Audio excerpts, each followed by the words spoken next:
Assalamualaikum warahmatullahi wabarakatuh. Halo pemirsa, apa kabar Anda hari ini?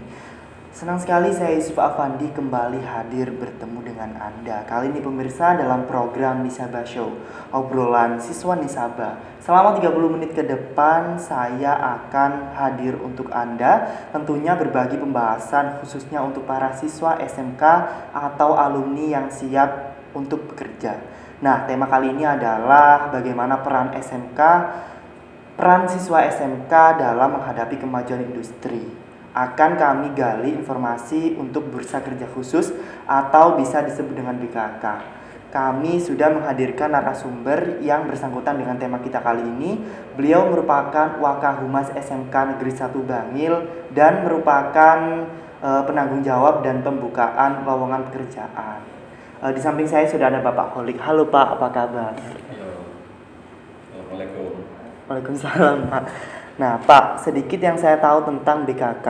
BKK merupakan lembaga perantara antara pelamar dan perusahaan yang membuka lowongan pekerjaan. Sebenarnya apa sih Pak pengertian dari BKK itu lebih jelasnya Pak? Baik.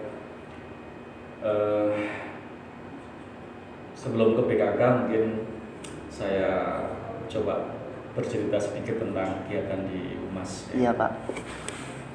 Jadi di Humas di SMK Negeri 1 Bangil ini kami ada 3 core pekerjaan yang hubungannya dengan aktivitas sekolah. Yang pertama itu untuk PKL, anak-anak yang nanti kami akan berangkatkan dan kami monitoring kegiatan praktek kerja lapangannya. Kemudian yang berikutnya adalah pengembangan di IDUKA, yaitu satu kegiatan yang kami maksudkan untuk mencari seluas-luasnya partner perusahaan, baik itu yang bergerak di industri ataupun di dunia usaha. Dan yang ketiga ini yang sebetulnya menjadi sentral bukan hanya di Humas, tapi sebetulnya ini adalah sentral kegiatan di SMK Negeri 1 Bangil, yaitu BKK. Iya. Jadi BKK ini satu unit yang bertujuan untuk membantu siswa beserta alumni untuk bisa mendapatkan pekerjaannya. Kenapa ini menjadi fokus hari ini? Karena dari sekian data yang kami tangkap baik dari orang tua ataupun siswa pada saat masuk sekolah itu intinya ya ingin kerja. Apapun jurusannya, semua ingin masuk SMK Bangil, lulus itu bisa bekerja. Dan ini Humas ada seperti itu. Nah untuk ya kan apa itu didirikan sebuah BKK itu tadi Pak. Pasti kan ada memiliki tujuan Pak. Apa sih Pak tujuannya Pak? Ya, jadi bursa kerja khusus ini sebetulnya satu kepanjangan tangan dari Dinas Tenaga Kerja. Jadi kalau di Dinas Tenaga Kerja itu lingkupnya adalah seluruh warga daerah di kabupaten itu bisa dibantu untuk mendapatkan pekerjaannya. Nah, sekolah-sekolah yang punya inisiatif untuk membantu mencarikan pekerjaan itu di lingkup sekolahnya, itu Dinas Tenaga Kerja itu menerbitkan satu sertifikat kepada sekolah untuk mendirikan bursa kerja khusus. Khusus di sini karena memang lingkupnya terbatas, jadi di lingkup sekolah. Secara aturan sebetulnya bursa kerja khusus atau BKK ini ya dimaksudkan untuk memberikan manfaat hanya kepada siswa atau alumni di sekolah tersebut. Misalnya SMK Bangil, maka sebetulnya yang harus dibantu itu sebetulnya ya hanya lingkup alumni SMK Bangil. Itu konsep awalnya. Tapi dalam implementasinya kami membantu untuk bekerja ini bukan hanya anak SMK Bangil, karena beberapa perusahaan itu memang ada yang secara utuh meminta alumni dari SMK Bangil, tetapi ada perusahaan yang mengamanatkan ke kami untuk merekrut anak-anak SMK Bangil tetapi juga boleh dimasukkan atau ditambahkan dari anak-anak yang berada di luar SMK di sekolah lain. Bangil. Nah, dari sekolah yang lain kan kita tahu di sekolah sekitar Bangil ini kan banyak, ada MAN, ada SMA kan gitu ya. Itu juga kita bantu. Dan akhirnya karena kita bikin satu sistem secara online dan itu sudah berjalan 4 tahunan ini, kita punya aplikasi namanya Smart BKK ya. Smart BKK itu berarti memang ya untuk smart people, untuk smart student ya. Apa itu Pak? Jadi Smart BKK ini aplikasi yang bantu untuk anak-anak mendapatkan pekerjaannya melalui aplikasi yang ada di SMK. Nah, karena online, ternyata yang memanfaatkan Smart BKK ini lebih luas, bukan hanya dari Bangil, bahkan sampai ke luar kabupaten. Pernah kita juga dari Banyuwangi juga ikut melamar di sekolah kita. Wow. Jadi bukan hanya untuk alumni siswa sini ya Pak ya, jadi mencakup keseluruhan boleh juga mendaftar pekerjaan di sini Pak. Iya, seperti itu. Kasihan juga kan kalau hari ini ada yang belum kerja dan sementara kesempatan itu juga bisa dibuka untuk yang lain, seperti itu. Iya Pak. Nah, membahas tentang tujuan dari PKK tadi Pak, ada nggak sih Pak planning untuk mewujudkan tujuan dari PKK tersebut Pak? Namun jangan dijawab dulu Pak, kita akan melanjutkan pembahasan kita kali ini setelah jeda pariwara berikut ini. Tetaplah bersama kami di program Nisaba Show, obrolan siswa Nisaba.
Cek suhu tubuh dulu dong ya. 35,6 ya, silakan masuk. Langsung cek.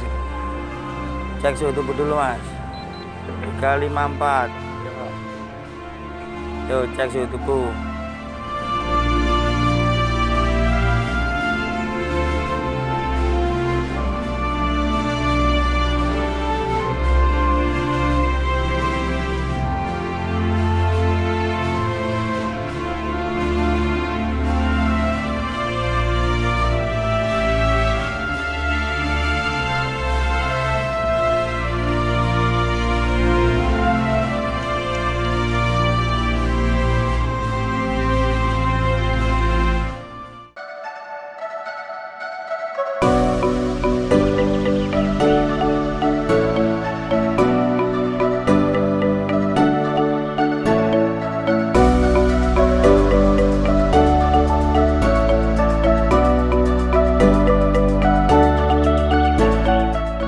Terima kasih pemirsa, Anda masih bersama kami tentunya dalam program Nisaba Show, obrolan siswa Nisaba.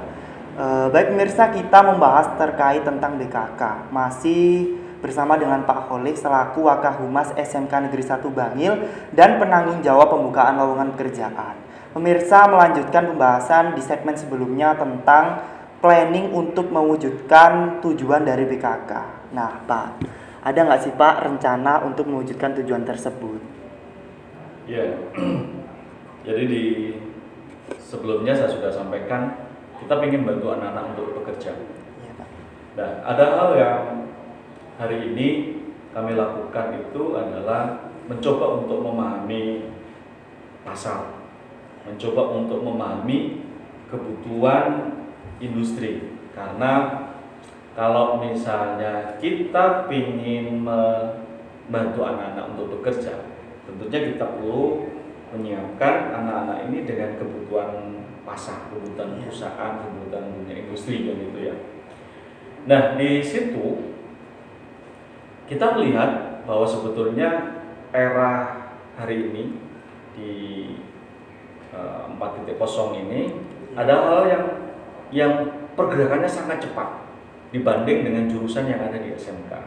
Misalnya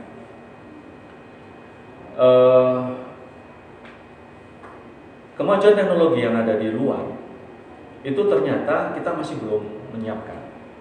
Jurusan RPL misalnya, itu kebutuhan banyak sekali sebetulnya lowongan, tetapi keberadaan kita itu masih belum bisa menangkap peluang itu. Sementara ada peluang-peluang lain yang di jurusan kita nggak ada.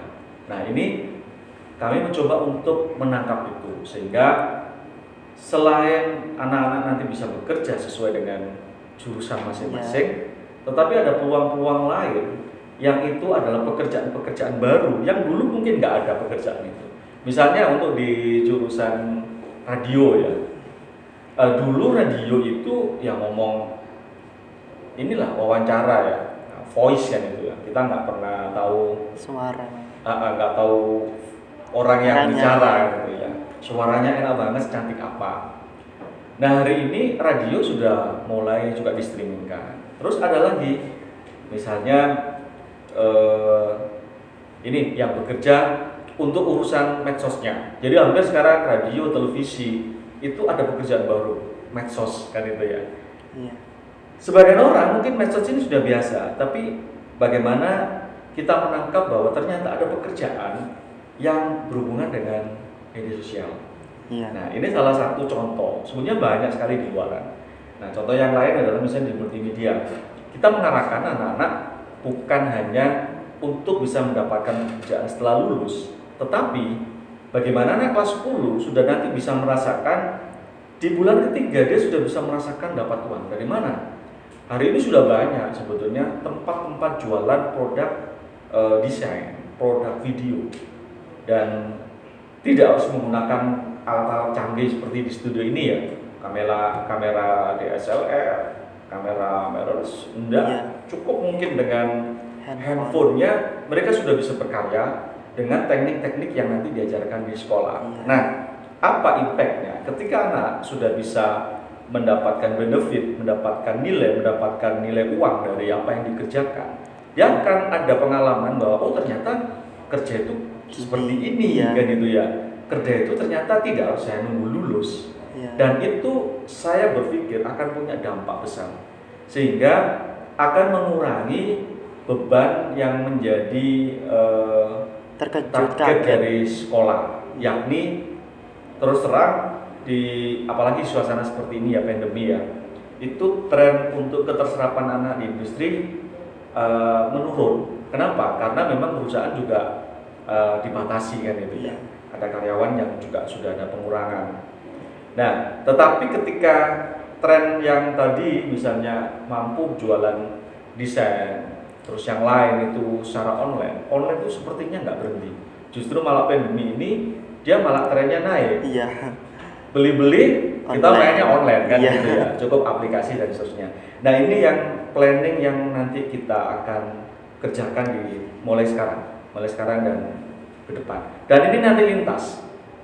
Jadi misalnya anak jurusan lain, kita sudah melihatnya tidak harus jurusan ini kerja di sini dan seterusnya. Itu masih tetap seperti kemarin, tapi kita hari ini juga membuka ruang lintas jurusan apapun bisa jualan secara online seperti wirausaha, Pak. Wirausaha secara online. Betul.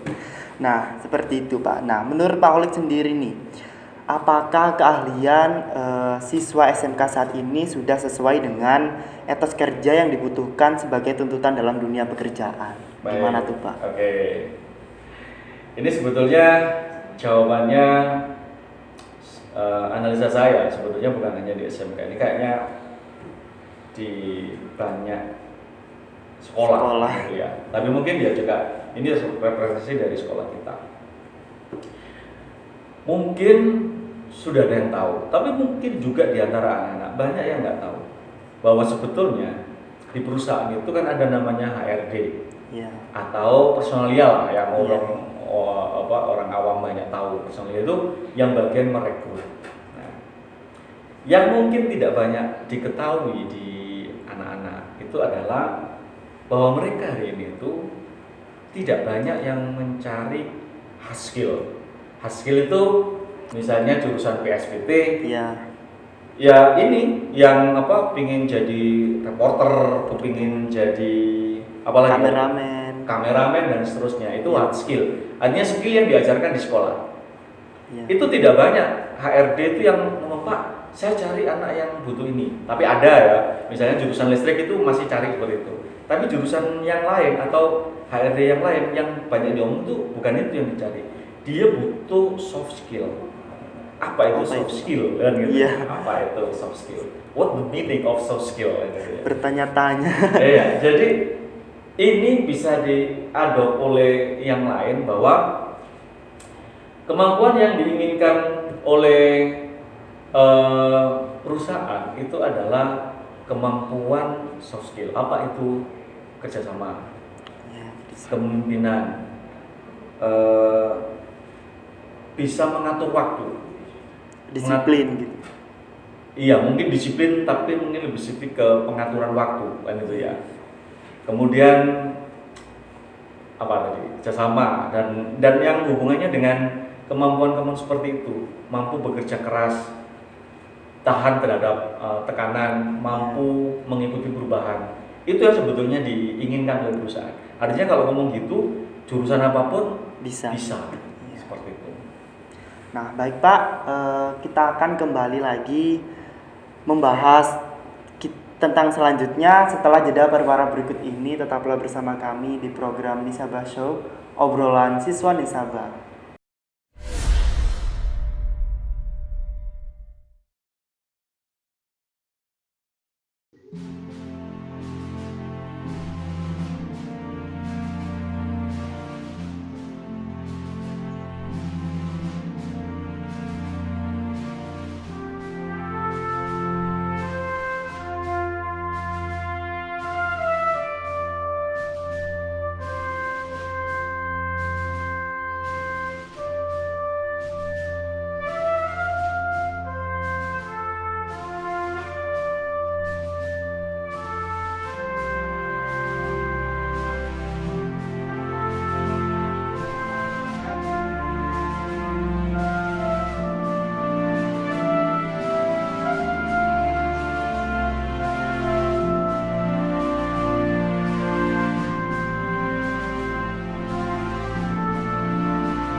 Cek suhu tubuh dulu dong ya. 35,6. Ya silakan masuk. Langsung cek. Cek suhu tubuh dulu Mas. 354. Yuk cek suhu tubuh.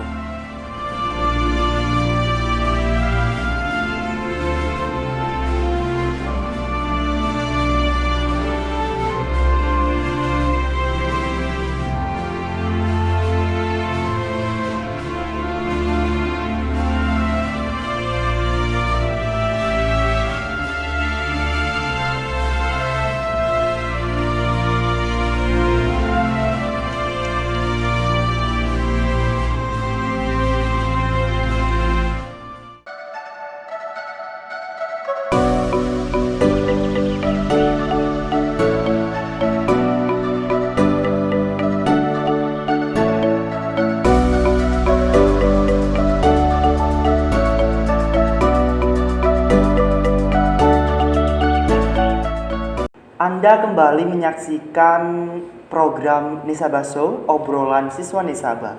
Pemirsa sudah memasuki segmen terakhir bersama narasumber kita yaitu Pak Kholi. Tadi di awal sudah disampaikan bahwa BKK mempunyai tujuan dan keunggulan. Nah Pak, mau bertanya dengan Bapak nih, dengan Bapak sendiri. Apa sih Pak mungkin ada pencapaian Bapak sebagai Wakahumas, sebagai penerimaan pembukaan lowongan, apa sih Pak pencapaian Bapak hingga saat ini? Oke, baik. Kita ada satu pengalaman yang membanggakan bahwa di tahun 2017 kita menjadi juara 3 tingkat provinsi untuk penyelenggaraan PKK terbaik di kabupaten di provinsi kan gitu ya. Dan alhamdulillah saat itu kita dapat hadiah 1 miliar. Wow. 1 miliar. Cuman tidak untuk uang, gitu, bukan untuk saya, gitu, tapi untuk Sekolah. alat-alat yang Iya. ditaruh di BB. Jadi memang dikasih alat-alat mesin senilai 1 miliar dan ditaruh di sana. Nah, hal yang lain sebetulnya bonus aja.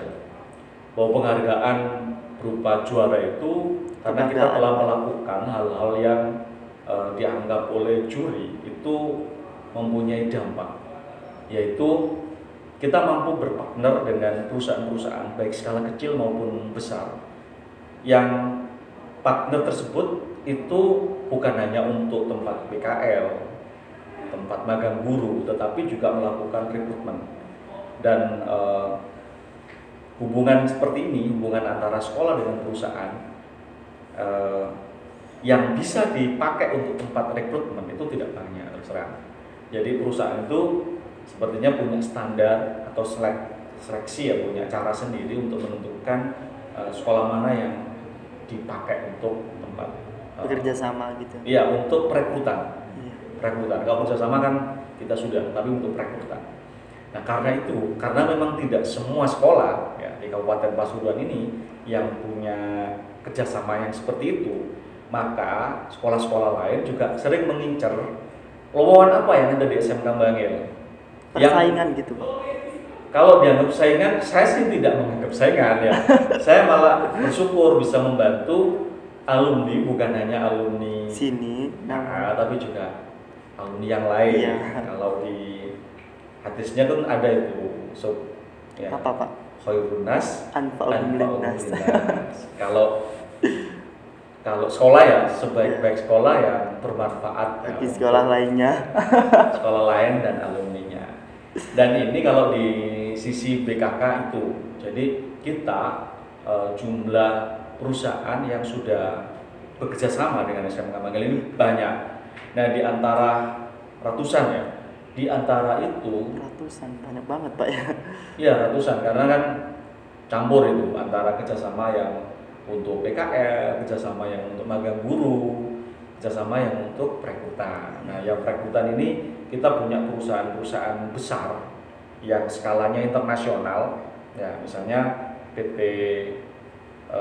CMBI, Iya. terus YMPI, YEMI, JAI. Iya. Itu kalau lowongan sudah bicara itu, Sari Roti misalnya gitu, itu yang melamar beludak. Kenapa? Karena gajinya besar. Jadi anak-anak itu tahu perusahaan mana yang gajinya besar, itu dia sudah tahu. Bukan hanya anak kita, anak-anak tadi sudah tak sebutkan. Ada yang dari Nganjuk yang kesini sampai kesini naruh lamaran di kita. Iya. Seperti itu. Kenapa sih ini sebuah pencapaian? Karena hari ini anak-anak nggak bisa melamar perusahaan. Melamar sendiri Pak ya. Perusahaan itu tidak menerima lamaran. Jadi perusahaan itu sekarang adalah bekerja sama dengan sekolah, tapi juga tidak semua sekolah. Dan menurut saya itu pencapaian, tapi ini tidak berhenti sampai di situ karena kita ini kan makhluk hidup. Cirinya makhluk hidup bahwa kita itu harus terus tumbuh dan berkembang. Iya. Kalau sudah stuck ya berarti mati, bukan gitu ya. Jadi ini yang sudah jalan, tapi terus kita lakukan inovasi. Salah satunya tadi itu kita sekarang lagi mencoba untuk mencarikan peluang bukan hanya ke industri, tetapi dengan cara untuk berwirausaha di bidang terkini, bukan wirausaha yang sudah bisa dilakukan oleh banyak orang, tapi wirausaha yang kekinian, yang dibutuhkan saat ini gitu. yang dibutuhkan saat ini dengan menggunakan teknologi saat ini. Tentunya ini yang akan susah diraih atau dicapai oleh generasi-generasi yang old, Iya, kan gitu ya. sebelumnya. Karena anak hari ini tuh memang akan lebih adaptif dan lebih menerima kalau teknologi yang digunakan juga teknologi terkini. Iya. Nah, Pak, sebelum kita pamit undur diri nih, Pak, mungkin ada kesimpulan dari perbincangan kita kali ini, atau mungkin ada yang ingin Bapak sampaikan kepada siswa atau alumni yang sedang mencari pekerjaan, Pak. Baik, mungkin ada hal yang mungkin ingin kami sampaikan ke anak-anak kita, ya, anak-anak di SMKN 1 Bangil khususnya. Tapi tentunya informasi ini juga akan punya manfaat yang sama dengan anak-anak di luar SMKN 1 Bangil. Yang pertama, bahwa hari ini tuh jangan terlalu membanggakan diri atau memfokuskan diri hanya kepada hard skill. Kalau misalnya saya jurusan TKJ, maka saya belajar TKJ sudah cukup gitu ya. Atau saya multimedia, maka saya bisa editing video, terus di desain grafis dan sebagainya sudah cukup. Ternyata faktanya tidak. Hari ini itu pasar itu adalah orang yang membutuhkan kita. Itu banyak mencari di urusan soft skill. Soft skill ini sebetulnya menurut saya lebih enak, sebetulnya lebih mudah untuk dilakukan. Tapi itu memang perlu dilatih, karena ini kami lagi coba untuk nyusun juga ini masuk di dalam kurikulum, karena kemarin kami masih belum mengarah ke situ. Apa itu? Misalnya kemampuan untuk komunikasi. Komunikasi hari ini penting banget. Komunikasi, kemudian kerjasama, karena nanti di industri itu sepinter apapun kalau tidak bisa kerjasama maka dia akan tersisih. Iya. Kemudian memanage waktu, sepinter apapun orang dengan hard skill yang dimiliki tetapi sangat amburadul dalam pengaturan waktunya, perusahaan juga nggak akan suka. Iya. Kan seperti itu. Kemudian kolaborasi, jadi hari ini itu eranya sudah memang jejaring, jadi kita tuh nanti bisa survive kalau kita semakin banyak punya jaringan. Nah, kalau sudah punya, bagaimana kita bisa berkolaborasi untuk mewujudkan satu kemanfaatan dari proses yang ada itu. Jadi itu mungkin yang ingin kami sampaikan di kesempatan yang baik ini. Ya. Nah, baik pemirsa, 30 menit sudah saya menemani Anda bersama narasumber kita, yaitu Bapak Kholik selaku Wakahumas SMK Negeri 1 Bangil dan selaku penanggung jawab pembukaan lowongan pekerjaan. Baik pemirsa, tetap saksikan program Nesabah Show di channel YouTube kami di Nesabah TV. Terima kasih kebersamaan Anda. Wallahu muwaffiq ila aqwamit thoriq. Wassalamualaikum warahmatullahi wabarakatuh. Sampai jumpa.